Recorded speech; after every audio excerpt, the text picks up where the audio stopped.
그러면 이제 어떻게 보면은 골로새서 내용 중에서 정말 중요하고 골로새서 내용 중에서도 너무나 이 부분들 우리가 지금 살펴볼 1장 15절과 20절의 내용이 굉장히 중요하고 많이 들어보셨을 내용인데 이 부분들이 별명이 있습니다. 어떠한 별명이냐면은 바로 15절부터 20절까지가 어떠한 내용이냐면은 그리스도 창가라는 내용이에요. 그리스도 창가.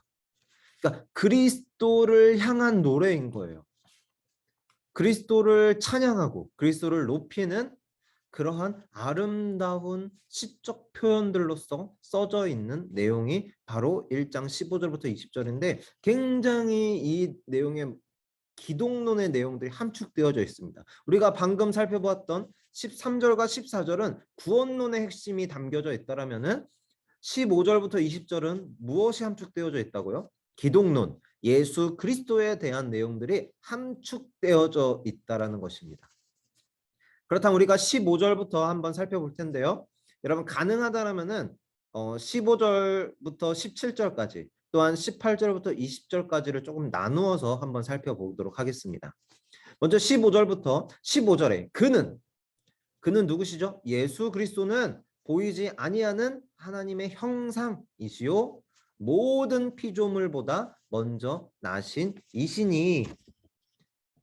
예수 그리스도를 향하여 이렇게 이야기하고 있습니다. 보이지 아니하는 하나님의 형상, 또한 모든 피조물보다 먼저 나신 이. 보이지 아니하는 하나님의 형상, 굉장히 어려울 수 있겠지만 이 부분들을 이제 우리가 조금 뒤에 설명하도록 하겠습니다.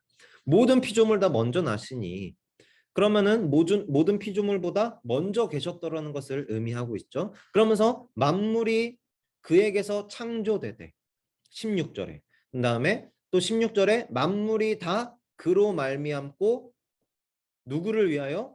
그를 위하여 창조되었고, 그 다음에 이어서 17절에 그가 만물보다 먼저 계시고 만물이 그 안에 함께 섰느니라. 그럼 여기에서 계속 나오죠. 만물이라는 이 단어를 뒤에서 한번 또 살펴볼 텐데요. 여러분 보이지 아니하는 하나님의 형상, 보이지 아니하는 하나님의 형상이라는 것은 곧 무엇을 의미합니까? 그리스도가 하나님의 형상, 보이지 아니하는 하나님의 형상 그 자체임을 의미하는 거예요. 이것은 이제 뒤에 잠깐 정리할 때 다시 말씀드리겠지만 하나님의 형상, 곧 하나님이시다. 삼위일체의 성자 하나님이시다라는 것을 이야기하고 있는 것이고, 그리고 모든 피조물보다 먼저 나신이라는 건 무엇입니까? 피조물, 창조되어진 모든 것들보다 먼저 나신이라는 것은 그에 앞서서 계신 분이라는 것이죠. 창조되어지신 분이 아니라 그 창조된 모든 것들보다 앞서시는 분이시다라는 것을 의미합니다. 그러니까 이 역시 성자 하나님을 분명하게 밝히고 있는 표현이라고 여러분들 보시면 되겠습니다. 그래서 16절에 그에게서 창조되되, 그리고 그로 말미암고 그를 위하여 창조되었고, 또한 모든 만물보다 먼저 계시고 모든 만물이 그 안에 함께 섰느니라. 그러니까 그로 말미암지 않고는 창조되지 않은 것이 없다라는 것을 의미하는 것. 곧 창세 때부터 계셨던 성자 하나님을 이야기하고 있는 것이죠. 그리고 이어서 18절에 이제 이야기합니다. 그는, 예수 그리스도는 몸인 교회의 뭐라고요? 머리시라. 교회의 머리가 되시는 분이시다. 그리고 이어서 그가 근본이시고 죽은 자들 가운데서 먼저 나신 이시다라고 이야기하고 있습니다. 그래서 이제 18절에 만물의 으뜸이 되려 하시며, 그러니까 예수 그리스도께서 교회의 머리가 되시고 근본이시고 죽은 자들 가운데 먼저 나신 이시기 때에 이신 분이, 이분이 만물의 으뜸이시다라고 이야기하는 거예요. 모든 만물을 앞서서 이분이 가장 으뜸이시다. 그리고 이어서 19절 20절에 아버지께서는, 성부 하나님께서는 모든 충만으로 예수 안에 거하게 하시고. 여러분 모든 충만, 이것은 하나님의 모든 관심사가, 하나님의 모든 사역이 예수 안에 거하게 하심에 집중되어져 있다라는 표현인 것이죠. 모든 충만으로 예수 안에 거하게 하시고. 근데 그것을 어떻게 해요? 그의 십자가의 피로, 예수 그리스도의 십자가의 피로 화평을 이루사. 그러니까 이 19절부터 20절의 내용을 우리가 좀 살펴보면 하나님 아버지, 성부 하나님의 모든 집중과 관심은 어디에 속해 있습니까? 예수 안에 거하게 하시고 우리를 어떻게 해요? 화평케 하시는 그것에 집중되어져 있다라는 것이에요. 그거 어떻게 해요? 그의 십자가의 피로, 예수 그리스도의 십자가의 피로 화평을 이루게 하시는 것에 성부 하나님의 모든 관심이 집중되어져 있다라는 것을 이야기하고 있는 것입니다. 그래서 모든 만물이 어떻게 해요? 그로 말미암아, 예수 그리스도로 말미암아 자기와 화목하게 되기를 기뻐하심이라. 그러니까 하나님의 온전하신 기쁨은 우리가 예수 그리스도로 말미암아 하나님과 화평케 되어지는, 다시 한번 그 죄로 인하여서 끊어졌던 그 우리의 하나님과의 모든 그 관계가 예수 그리스도의 속량과 제사함을 통하여서 다시 이어지고 회복되어지는 것으로서 되는 것이 하나님 아버지의 가장 유일하고 가장 큰 집중사고 가장 큰 사역이라는 것을 이야기하고 있는 것이죠. 여러분, 여기까지 잘 이해가 되시죠? 그래서 우리가 이제 아까 15절과 18절의 내용을 우리가 좀 대조하면서 보았으면 좋겠다라고 했는데, 여러분 15절부터 17절까지는 어떻게 볼 수 있냐면은 창세부터 계셨던 창조 사역의 성자 하나님을 볼 수 있습니다. 다시요. 창세부터, 태초부터 성부 하나님과 함께 계셨던 성자 하나님, 그러니까 삼위일체 하나님으로서의 성자 하나님의 그 사역을 이야기하고 있고, 이어서 18절에는 대조적으로 이제 교회가 세워진, 이제 이 신약 시대부터 이제 교회가 세워진, 그건 정확히 보면 어디부터죠? 십자가의 대속의 사건 이후부터, 부활의 사건의 그 이후부터 이제 교회의 머리가 되시는, 그리고 근본이신 성자 하나님의 그 창조 사역, 어떻게 보면은 창세 때의 창조 사역과 십자가 대속 이후에 새 창조, 그러니까 구속이라고 볼 수 있겠죠. 구속 사역에 대한 성자 하나님의 내용을 담고 있다라는 것입니다. 그래서 이 15절부터 20절이 예수 그리스도에 대한 모든 사역을 함축적으로 담고 있다. 굉장히 아름다운 단어들로 표현되어져 있다라는 것을 여러분들 기억하시면 될 것 같습니다. 그래서 이 부분들을 볼 때 우리가 어떻게 보아야 되냐? 창조와 새 창조. 그러니까 하나님의 창조 사역과 예수 그리스도의 구원 사역으로 말미암은 새 창조, 구속의 사건을 우리가 이렇게 이 15절부터 20절 통하여서 다시금 살펴볼 수 있다라는 것입니다. 그래서 우리가 15절부터 20절의 내용들을 이렇게 살펴보았는데, 여기서 이제 몇 가지 아까 간단하게 지나갔던 내용들을 좀 더 여기서는 좀 집중적으로 살펴보겠습니다. 우리가 봤을 때 만물이라는 단어들이 굉장히 많이 나왔어요. 만물이라는 단어들이.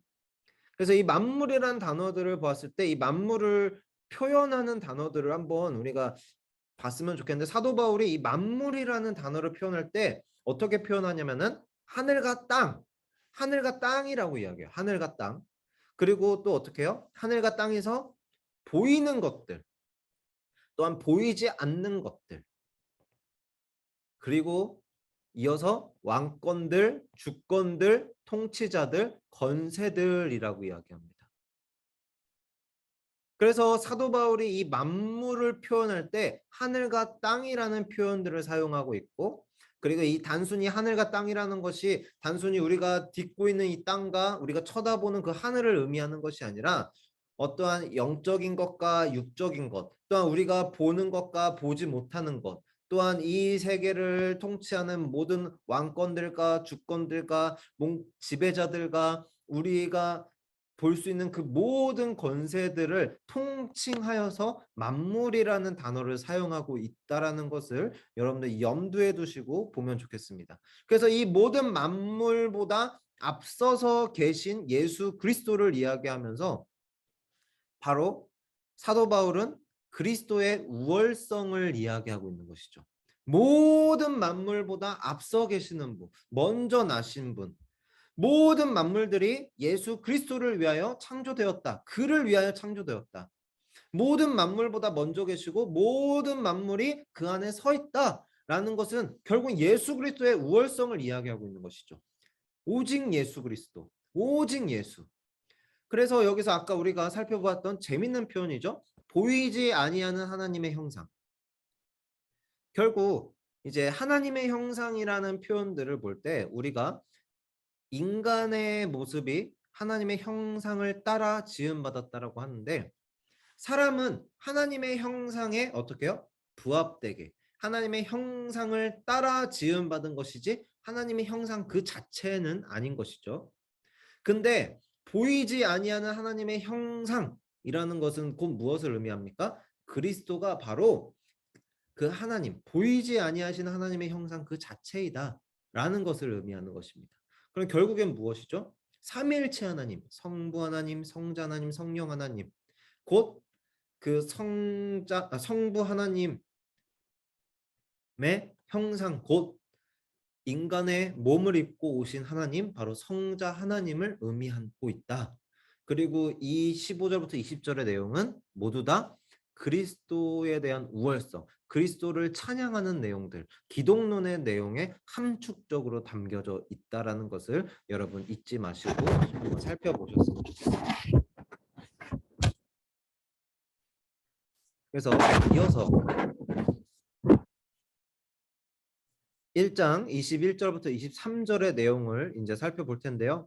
여러분 굉장히 좀 복잡했던 내용들인데 제가 지금까지 잘 설명하고 있는지는 잘 모르겠습니다. 온라인으로 이렇게 진행되고 있는 상황이라 어떻게 보면 여러분들과 같이 소통하면서 진행이 되어져야 되는데 그러지 못하여서 굉장히 아쉽지만 저의 좀 부족하고 미흡한 설명일지라도 여러분들이 차근차근 또한 반복적으로 이 내용들을 한번 성경과 함께 대조하면서 설명을 들으시면서 읽어보신다라면은 충분히 이해가 되실 거라고 믿습니다. 그럼 바로 이어서 우리가 복음의 소망, 이제 그리스도의 화해 사역에 대한 내용들을 한번 살펴볼 텐데요. 21절 어떻게? 전에 악한 행실로 멀리 떠나 마음으로 원수가 되었던 너희. 참 이 표현이 참 너무 적절한 것 같아요. 사도 바울이 참 너무나 어떻게 보면은 너무 그 표현들이 너무나 주옥 같지 않습니까?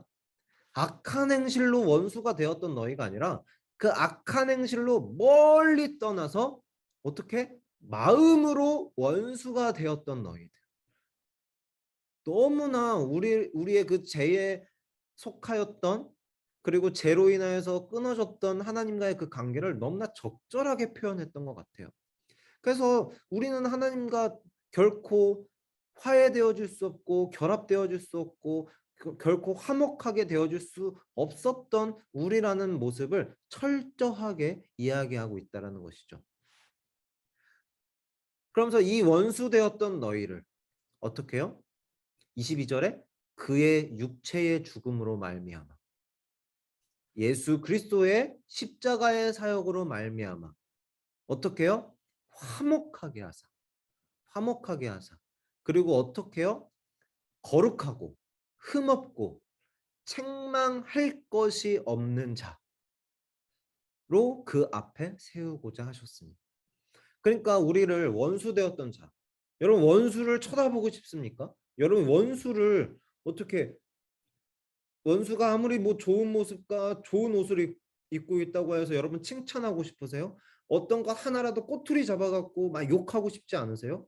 그런데 그랬던 우리, 악한 행실로 멀리 떠나서 마음으로 원수되었던 우리가 예수 그리스도의 그 죽음으로 말미암아 그 십자가의 사역, 그러니까 예수 그리스도의 그 십자가의 사역으로 말미암아 어떻게 해요?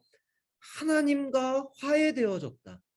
그래서 우리는 하나님과 화목하게 되었다. 그래서 우리는 하나님 앞에 거룩하고 흠없고 더 이상 책망받을 것이 없는, 정죄함 받을 것이 없는 그러한 자로 세움받았다라는 것을 이야기하고 있는 것이죠. 그것이 바로 무엇이다? 그리스도의 화해 사역. 그리스도로 말미암아 예수 그리스도가 하나님과 우리 사이에 다리를 놔주셨다. 화해케 하셨다. 화목케 하셨다라는 내용을 담고 있는 것이죠. 바로 이것이 무엇이다? 복음의 소망이다. 복음의 소망을 담고 있는 거예요. 그러면서 이어서 이제 23절에 나와요. 23절에. 그런데 여기서 만약에 너희가 어떻게 해요? 믿음에 거하고 그 터 위에 굳게 서서 너희 들은 바 복음의 소망에서 흔들리지 아니하면 어떻게 해요? 그리하리라. 그렇게 될 것이다. 그럴 것이다. 그러니까 너희들이 정말 하나님과 화목하게 되고 너희가 거룩하고 흠없고 책망받을 것이 없는 자로서 바르게 세워질 것인데 너희가 어떻게 믿음 안에서 거하고 또한 믿음의 터 위에 굳게 서서 흔들리지 아니하면은 그렇게 될 것이다라고 명확하게 이야기하고 있는 것이죠. 이 내용이 무엇입니까? 이 내용을 정리하면 바로 이렇습니다. 복음 앞에서 끝까지 신실함을 지키는 것. 끝까지 그 신실함을 지키는 것. 동시에 성도의 궁극적인 구원이 어디에 있어요? 구원은 오직 예수 그리스도로 말미암아 우리가 받는 것이죠. 구원의 모든 것은 하나님의 주권입니다. 그런데 이제 그 구원을 받은 우리가 이 땅을 살아가면서 해야 할 책임이 있어요. 그 책임이 뭐죠? 현실을 직시하는 거예요. 이 땅 가운데 현실을 직시하면서 어떻게 해요? 끝까지 믿음 지킬 책임이 우리에게 있다라는 것을 이야기하고 있는 것입니다. 여러분 여기서 오해하지 말으셔야 될 것이 있는데 아니 그렇다면 하나님께서 우리를 구원하셨지만 우리가 그 안에서 우리가 막 마음대로 살면은 우리의 구원이 취소되는 것입니까? 여러분 절대 그런 것이 아닙니다. 절대 그러한 뜻으로 사도 바울이 그런 내용을 담고 있는 것이 아니에요. 책임을 이야기하고 있는 거예요. 책임을. 너희가 그 흑암의 건세에 거하였던 너희가 이제 아들의 나라에 속하게 되었는데 그 아들의 나라에서 이제 너희가 그 모습으로 살아가게 된다라면은 화목해 된 자로서 살아가게 된다라면은 너희가 거룩하고 흠이 없고 책망받을 것이 없는 자로서 살아가게 된다라면은 그러한 모습대로 살아갈 믿음의 책임을 갖고 살아가라라고 권면하고 있다라는 것이죠. 여러분 이거는 성도의 삶에 있어서 권면하고 있다라는 것을 여러분 잊지 마시기 바랍니다. 이거는 단순히 너희들이 그렇게 똑바로 살지 않으면 너희의 구원이 취소될 거야 라고 이야기하는 것이 결코 아니에요. 이 부분들은 여러분 구원론에 대해서는 우리가 좀 더 이제 이 골로새서를 전부 다룬 후에 여러분들이 저에게 주셨던 이런 질문들이 있는데 그 질문들을 좀 종합하여서 마지막에 한번 정리를 해볼까 싶어요. 그래서 그 부분들은 나중에 한번 자세하게 다루도록 하고 여러분은 여기서 잊지 말으셔야 될 것은 여러분 정말 여기서 오해하지 말고 명확하게 기억하셔야 될 것은 무엇이다? 사도 바울이 권면하고 있는 것은 성도의 삶에 대한 책임, 믿음의 책임을 권면하고 있다라는 거예요. 그 그리스도 안에서 성숙하여질 것에 대한 책임, 그 성도의 삶에 대한 책임을 이야기하고 있다라는 것을 잊지 마시기 바랍니다. 여기까지 이제 여러분들 우리가 살펴본 내용들인데 여러분 지금까지 이제 1장 우리가 아직 1장을 다 살펴보진 못했어요. 이제 1장의 이제 그 뒷부분을 이제 또 살펴보아야 되는데 이제 24절부터 살펴볼 텐데 그 24절부터는 조금 다음 주에 집중적으로 다루도록 하겠습니다. 하지만 조금은 아쉽기 때문에 맛보기로 잠깐 25절까지를 잠깐 살펴보도록 할게요. 잠깐 여러분 같이 집중력을 다해서 함께 살펴보기 원합니다. 그래서 우리가 24절과 25절을 잠깐 다음 주에도 동일하게 진행이 되겠지만 여러분들이 이 내용들을 잠깐 기억하시면서 다음 주에 강의를 기대해 주셨으면 좋겠는데요. 우리가 다음 주에 살펴볼 내용은 바울의 사역과 그리스도인의 경험에 나타난 그리스도의 비밀. 좀 말이 좀 어렵죠. 다시요. 바울의 사역. 이제 바울의 사역과 이제 그리스도인의 경험에 나타난 그리스도의 비밀이라는 주제를 가지고 우리가 이제 그 1장의 마지막 부분과 2장의 그 앞부분을 함께 살펴볼 텐데요. 우리가 이제 아까 23절까지 한번 살펴봤어요. 23절에 근데 23절의 말미에 이제 사도 바울이 이렇게 이야기하죠. 나 바울은 이 복음의 일꾼이 되었노라라고 이야기합니다. 그러니까 나 바울은 내가 지금까지 너희들에게 이야기했던 이 복음의 무엇이다? 일꾼이다라고 이야기를 해요. 근데 이 복음은 어떠한 복음이에요? 23절에 이 복음은 천하 만민에게 전파된 바요. 천하 만민에게 이 복음은 모든 이들에게 들려졌다라는 것을 의미하는 거예요. 여러분, 복음이 들려진 것과 또한 복음으로 말미암아 예수 그리스도를 주로 고백함으로써 구원받은 주의 백성이 되는 것과는 천지 차이입니다. 이 부분을 우리가 마지막에 좀 더 자세하게 다룬다라고 했어요. 지금은 이 내용을 한번 보시면서 이 내용만 보셨으면 좋겠습니다. 어떻게 해요? 이 복음은 천하 만민에게 전파된 복음이다. 또한 이런 아까 에바브라를 우리가 기억해야 된다고 했죠. 에바브라를 어떻게 해요? 너희를 위하여. 여기 또 등장해요. 너희를 위하여. 그러니까 나 바울은 이 복음의 일꾼이 되었는데 이제 너희를 위하여 받는 괴로움을 기뻐하고 이어서 그리스도의 남은 고난을 그의 몸된 교회를 위하여 내 육체에 채우노라. 이 고난, 이 고난을 내 육체에 채우고 내가 이 괴로움으로 기뻐하는 것 누구를 위하여? 너희를 위하여. 세우신 교회를 위하여. 이 세우신 하나님이 너무나 사랑하시는 너희 성도들을 위하여, 이 골로새 교인들 너희들을 위하여 내가 이 복음의 일꾼이 되어서 이 괴로움을 받고 그리스도의 남은 고난을 내 육체에 채우는 것이 나에겐 너무나 기쁨이다. 나는 그것을 마땅히 감당할 수 있다라고 사도 바울은 고백하고 있는 거예요. 이게 바로 사도 바울의 사역이죠. 그러면서 25절에 사도 바울이 이야기합니다. 내가 교회의 일꾼 된 것은 어떻게 해요? 하나님이 나에게 일꾼 되라고 나에게 이 직분을 주신 분이 누구시다? 하나님이. 누구를 위하여? 다시 한번 등장하죠. 너희를 위하여. 너희를 위하여. 그렇기 때문에 하나님이 내게 주신 직분을 따라서 나에게 주신 그 사명을 따라서 어떻게 해요? 하나님의 말씀을 이루려 함이라. 그래서 여기서 나타날 때 사도 바울의 사역이 무엇입니까? 복음의 일꾼, 교회의 일꾼. 그래서 사도 바울이 하나님의 일꾼으로서 어떻게 해요? 하나님의 일꾼으로서 내가 사랑하는 교회를 위하여, 사랑하는 몸된 교회를 위하여 내가 고난받는 것이 기쁘다. 어떻게 보면 지금 사도 바울이 받고 있는 고난을 어떻게 비교해 볼 수 있습니까? 지금 이 골로새서가 어디에서 쓰여졌다고요? 감옥에서 쓰여졌다라고 했죠. 감옥에서. 이 감옥에서 쓰여져 있는 이 처참하고 이 정말 암울한 상황일지라도 내가 너희를 위하여 이 몸된 교회를 위하여 내가 고난 받는 것이 너무나 기쁘다라고 이야기하는 것이에요.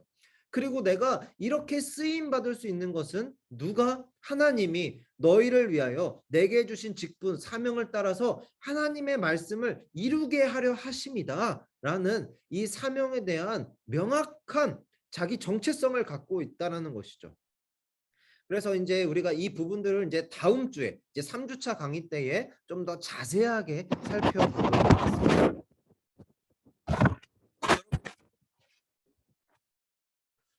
어떻게 이제 2주차 강의를 한번 살펴보았 2주차 강의까지 우리가 함께 살펴보았는데